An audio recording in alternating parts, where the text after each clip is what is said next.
Hello friends, आपका बहुत बहुत स्वागत है आज के इस नए वीडियो में। आज के वीडियो में मैं बात करूंगा टाटा टियागो ईवी की।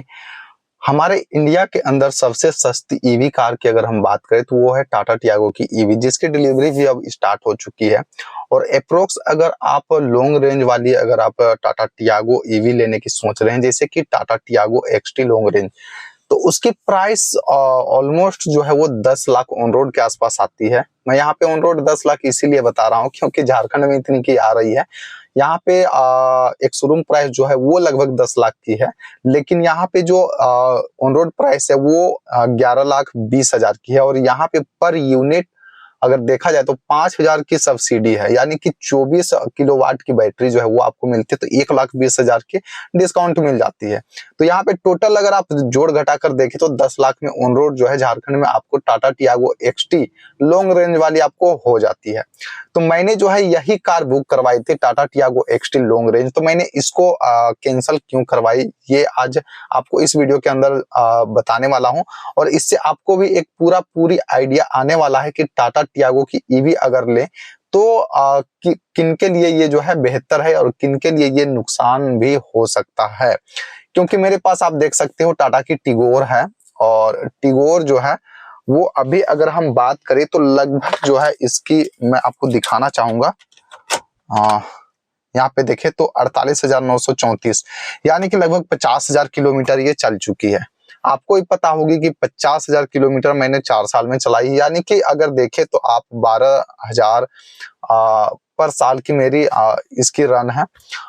और कभी कभी होता क्या है कि मुझे जो है 200 से 250 किलोमीटर की जो है ट्रिप करनी पड़ती है, लगभग 250 किलोमीटर की, क्योंकि मैं अपने घर से, मेरे गांव में जो घर है यहाँ से मैं अगर हजारीबाग जाता हूँ तो 250 किलोमीटर अप एंड डाउन होती है। और अगर रांची भी मैं कभी कभी जाता हूँ तो रिंग रोड होते हुए लगभग 250 किलोमीटर की दूरी जो है वो हो जाती है। और मुझे लगता है कि महीने में 4 से 5 बार मुझे जो है रांची और रामगढ़ जानी पड़ती है। और इस वजह से मैंने जो है Tata Tiago XT long range वाली भी मैंने कैंसिल करवा दी, और टाटा टिगोर के साथ ही मैं रहने का जो है ये एक्चुअल डिसीजन मैंने लिया।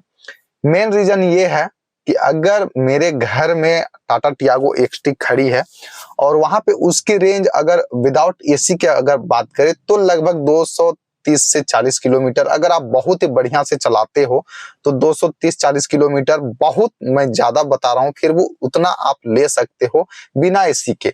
अगर आप गर्मियों के दिनों में जाते हो तो एसी अगर आप स्टार्ट करते हो तो बहुत बढ़िया ढंग से चलाते हो तो 200 किलोमीटर 190 किलोमीटर तक जाती है।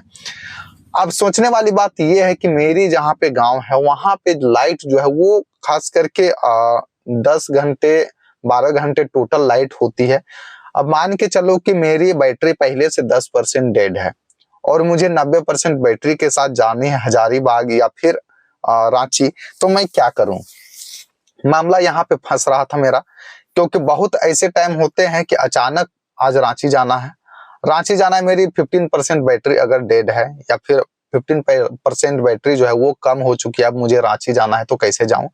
क्योंकि ऑलमोस्ट रांची तो कम हो नहीं सकती है, रांची जो मुझे 250 किलोमीटर जानी है, 230 किलोमीटर जानी है। अब मेरी 10 से 15% बैटरी पहले से डाउन है, तो मेरी रेंज लगभग मान के आप चलो कि 170-80 के अप्रोक्स आएगी। अब मैं बाकी के जो ट्रिप है वो कहाँ से करूं, क्योंकि मेरी घर जहाँ पे है गांव में, गांव से लेकर मुझे लगता है कि रांची तक में जो चार्जिंग स्टेशन है वो मुझे नहीं लगता है कहीं पर भी अभी बिल्ड हुई है। कहीं पर भी चार्जिंग स्टेशन जो है वो आपको बीच में देखने को नहीं मिलेगी, और कहीं पे अगर है तो मुझे जानकारी नहीं है कि यहाँ पर भी हो सकता है। किसी के घर में रांची में जाकर के आप तो चार्ज लगा नहीं सकते हो। बात ये भी है कि अगर आप चार्ज लगाते हो तो ये तो मोबाइल की बैटरी नहीं है कि 10 मिनट में चलो यार किसी तरह से चल जाऊंगा। यहाँ पे अगर आपके पास नॉर्मल चार्जर है तो आप इसे लगभग 10 घंटे लगाओगे तो ही फुल चार्ज होगी। मुझे फुल चार्ज करने की भी जरूरत नहीं, लेकिन फिर भी अगर आप देखो तो नॉर्मल चार्जर से भी अगर चार्ज करते हो तो आपको 2 से 3 घंटे कम से कम चाहिए, तो आपको 10 से 15% या 20% चार्ज होगी। अब आप समझो कि अगर मैं फैमिली के साथ जाता हूं और कहीं पे रुक कर 2 से 3 घंटे अगर चार्ज लगाता हूं तो उस वक्त मेरी फैमिली कहाँ रहेगी।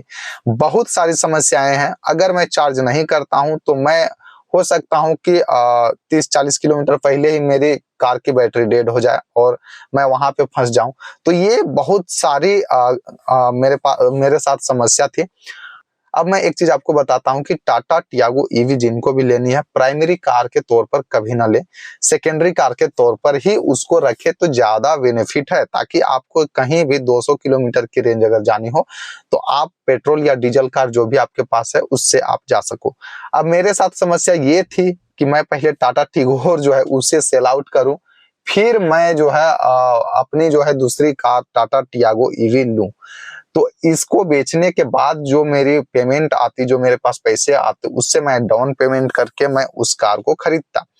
अब इस कार को बेचने का मतलब सीधा सीधी आप भी जान रहे हो कि इस कार को बेच दूं तो मेरे पास प्राइमरी कार जो है वो टाटा टियागो ईवी ही होती। तो इस कारण जो है मैंने टाटा टियागो ईवी कैंसल करवाई, क्योंकि ये चीज मुझे समझ आया कि 10-15% या 20% अगर बैटरी डेड हो और मुझे रांची या हजारीबाग जानी हो तो मुझे बहुत सारी समस्याएं हो सकती है। अब आप भी ये चीज सोच सकते हो और देख सकते हो। अगर आप टाटा टियागो या फिर टाटा की कोई भी या फिर कोई भी ईवी कार अगर आप लेने की सोच रहे हो तो सबसे पहले आप अपनी रेंज देखो। अगर सेकेंडरी कार है तो कोई भी दिक्कत नहीं है, लेकिन अगर प्राइमरी कार है तो आपको बहुत सारी समस्याएं होगी। तो आप सेकेंडरी कार के तौर पे अगर आप टाटा टियागो ईवी ले रहे हो तो बहुत ही, नो डाउट, बहुत ही बढ़िया कार है। 10 लाख में आप जो है कोई भी अगर ऑटोमेटिक कार बढ़िया वाली लेते हो 1.2 लीटर इंजन के साथ तो आपको 10 लाख प्लस पड़ने वाली है। तो अगर आप इस कार को खरीदते हो तो बहुत ही बढ़िया है, लेकिन आप सेकेंडरी कार के तौर पे खरीद सकते हो। कार में इंटीरियर बहुत ही बेहतरीन है, एक्सटीरियर बहुत ही बेहतरीन है, इसके रेंज भी आप समझ सकते हो कि ठीक ठाक ही है, कोई भी दिक्कत यहाँ पे आपको नहीं होने वाली है। तो फ्रेंड्स, इस कार की बात करें तो आपको ऑल इंटीरियर एक्सटीरियर बहुत ही बेहतरीन लगने वाली है, उसमें कोई भी आपको समस्या नहीं होगी और बिल्ड क्वालिटी भी काफी जबरदस्त है।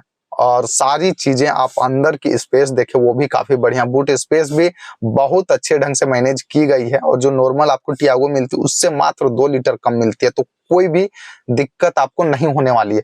अगर आपकी रेंज 50 किलोमीटर से 100 किलोमीटर की है तो कोई भी दिक्कत नहीं है, कोई समस्या नहीं है, आप इस कार को ले सकते हो। और बस यही रीजन था मेरे टाटा टियागो ईवी जो है वो कैंसिल करवाने की। बाकी कार बहुत ही बेटर है, आप खरीद सकते हो। अगर आपकी पर डे की रेंज जो है या पर डे की जो आपकी रिक्वायरमेंट है वो आपको 100 से 120-130 भी होती है तो कोई भी दिक्कत नहीं होगी। तो मुझे उम्मीद है कि इस वीडियो से आपको काफी जो है हेल्प मिली होगी अगर आप ईवी कार लेने की सोच रहे होंगे तो मिलते हैं नेक्स्ट वीडियो में, तब तक के लिए टेक केयर, जय हिंद, वंदे मातरम।